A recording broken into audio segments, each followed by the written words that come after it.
Iran Israel America जंग का आज 12वां दिन है। इसराइल और अमेरिका की जानिब से ईरान पर हमले बिला रोक टोक जारी हैं। ईरान इसराइल और खलीजी ममालिक में अमेरिकी फौजी अड्डों को भी निशाना बना रहा है।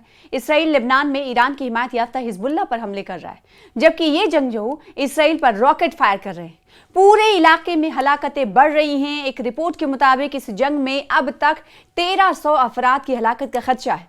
अक़वाम मुत्तहिदा ने कहा है कि लेबनान में गुज़िश्ता 24 घंटों के दौरान 1 लाख से ज़ायद अफराद बेघर हुए हैं।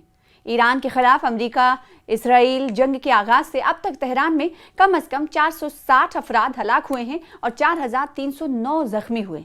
और लेबनान में लड़ाई शुरू होने के बाद से लगभग 7 लाख से ज़्यादा अफराद बेघर हो चुके हैं।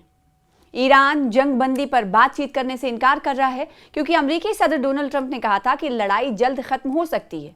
और इसी के जवाब में हमने देखा कि ईरान ने कहा कि भले ही अमेरिकी सदर डोनाल्ड ट्रंप ये कह रहे हों कि लड़ाई जल्द खत्म हो सकती है, लेकिन ईरान ने कहा इसकी शुरुआत अमेरिका ने की तो जंग का खात्मा हम करेंगे। यानी हम अब ये फैसला लेंगे कि आखिर जंग कब खत्म होगी। और दूसरी तरफ हमने देखा कि IRGC के कई अहलकारों की तरफ से बयान भी सामने आया, जिसमें कहा गया कि कई महीने तक हम इस जंग बंदी को लागू रख सकते हैं, हमारे पास इतने सारे रिसोर्सेज हैं। दरियासना IRGC ने धमकी भी दी है कि वो एक लीटर तेल को भी खलीज फारस से जाने से रोकेगा। और इस वक्त आपको पता है स्ट्रेट ऑफ हॉर्मुज जंग का मैदान बना हुआ है। स्ट्रेट ऑफ हॉर्मुज एक ऐसा आबी गुजरगाह है जिस रास्ते से दुनिया का तकरीबन 20% तेल इसी रास्ते से समुद्री मार्ग से गुजरता है। और ये ईरान इस पर काफ़ी इख्तियार रखता है। ईरान चाहेगा तो यहाँ से जो आबी जहाज़ हैं, पानी वाले जहाज़ और ये सबमरीन इधर से गुजर सकते हैं। अगर ईरान नहीं चाहेगा तो नहीं। इसीलिए ईरान की तरफ से IRGC की तरफ से धमकी दी गई थी कि वो अब इस मार्ग से, इस रास्ते से 1 लीटर तेल को भी खलीज फारस से जाने से रोक लेगा। यानी ईरान का सीधे तौर पर कहना है कि जो उसके इख्तियार में है उससे वो अपनी ताकत दिखाने की कोशिश करेगा। ईरान का कहना है कि अमेरिका और इसराइल ने इस्फहान में यूनेस्को के सकाफती वर्से को नुकसान पहुंचाया।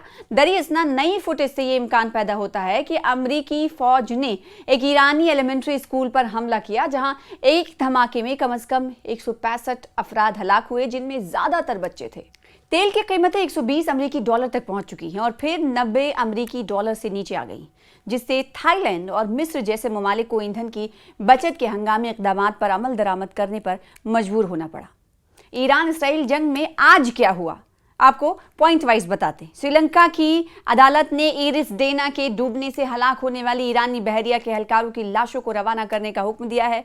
और IRGC का कहना है कि गूगल, माइक्रोसॉफ्ट और IBM और ओरिएंटल और क्लाउड बेस्ड सर्विसेज के लिए दर्ज दफातर और इंफ्रास्ट्रक्चर जो मुतादिद इसराइली शहरों के साथ साथ कुछ खलीजी ममालिक में वाक़ हैं, जायज़ अहदाफ है। यानी IRGC कह रहा है कि अब इन सबको हम निशाना बनाएंगे। बुध को दुबई इंटरनेशनल एयरपोर्ट के करीब 2 ईरानी ड्रोन्स गिरे, जिसके नतीजे में 4 अफराद जख्मी हुए हैं। बरतानवी फौज ने, ब्रिटेन की फौज ने बताया है कि खलीज फारस में बुध को एक और जहाज पर हमला हुआ। ईरानी खवातीन की फुटबॉल टीम मलेशिया के एक होटल में वतन वापसी का इंतजार कर रही। अबनाए हरमुज में बुध के रोज एक प्रोजेक्टाइल एक माल बरदार बहरी जहाज से टकरा गया, जिससे उस जहाज में आग लग गई। ये हमला अमेरिका की जानिब से ईरानी बहरी जहाज़ों को निशाना बनाने के बाद सामने आया। और फीफा ने मंगल की रात कहा है कि वो तवक्को करता है कि ईरान की कौमी टीम को अमेरिका आने की इजाज़त दी जाएगी, यहाँ तक कि ममालिक के दरमियान जंग जारी है। अब फुटबॉल की टीम बड़ी मजबूत है ईरान की, इसी वजह से फीफा की तरफ से इस बयान को देखा जा सकता है। अक़वाम मुत्तहिदा ने अबनाए हरमुज़ के बंद होने की सूरत में खाने पीने की अशिया की कीमतों समेत आलमी तिजारत और तरक्की के लिए अहम खतरात से खबरदार किया है। और UAE मुत्तहिदा अरब अमारात में दुनिया की सबसे बड़ी रिफाइनरियों में से एक को ड्रोन हमले के बाद एहतियात के तौर पर बंद कर दिया गया। उधर पेंटागन का कहना है कि ईरान के साथ लड़ाई में तकरीबन 140 अमेरिकी फौजी जख्मी हुए हैं। ये देखिए, ये सबसे मजबूत फौज है ईरान अमेरिका की, जिसे पेंटागन कहते हैं। उनके यहाँ के 140 अमेरिकी फौजी जख्मी हुए हैं तकरीबन लड़ाई में।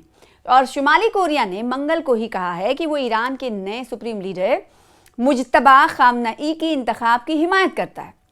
अब इसमें ईरान की भी कहीं ना कहीं एंट्री होती हुई दिखाई दे रही है और दूसरी तरफ रूस से बातचीत के हवाले से भी ये लग रहा था कि शायद मीडिएशन के हवाले से रूस की एंट्री को माना जाए, लेकिन जानकार इस पर नज़र रखे हुए हैं। देखना होगा कि जानकार इस अमल दखल को क्या कुछ कहते हुए और किस तरीके के पेशरफ की तरफ इशारा करते हुए नजर आ रहे हैं। फिलहाल ये आज की पूरी रिपोर्ट थी कि 12वें दिन आज straight of Hormuz, America, Israel और ईरान के बीच क्या चल रहा है। पूरी तफसील आप देखने के लिए लगातार बने रहिए न्यूज़ 18 पर। मुझे दीजिए इजाज़त, आदाब।